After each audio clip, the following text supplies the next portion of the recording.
A few years ago, I was doing a keynote at one of the big banks in South Africa, and it's the story of how I crowdfunded an album 20 years ago. It's a story I've been telling for years, but it's the thinking that went into it and how I overcame those obstacles and how I faced that problem and thought differently about it and ended up pioneering crowdfunding in the online space in South Africa. And when I finished speaking and was asking if there was any questions, this young man put his hand up and I said yes. And he said, "Why don't we get more speakers like you at our business?" So I said, "What do you mean?" He said, "Well, I don't mean to insult you, but you're normal.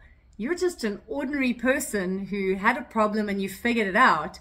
Most of the speakers we get are people who've done such extraordinary things, often physical things, and none of us would do it. We don't have the time to do it. We don't have the inclination to do it. And sometimes I actually find myself feeling actually demotivated because it's so outside the realms of what I'm capable of.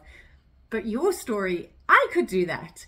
And I don't mean to insult you, but you're normal." I said to him, "You've just given me the biggest compliment I could ask for, because as a speaker, I want to be similar to my audience.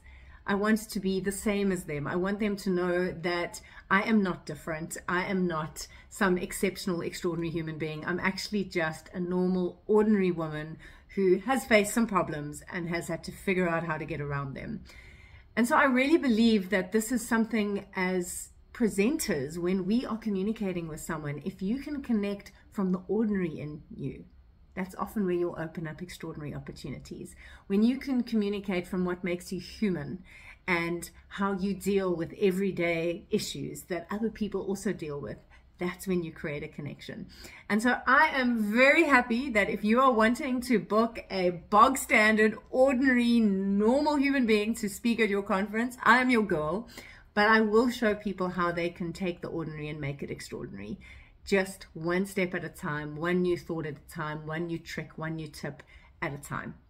My thought for the day: I am Verity Price, the 2021 World Champion of Public Speaking. My passion is helping people find their voice, find their power, but also how to take the ordinary in you and make it extraordinary out there.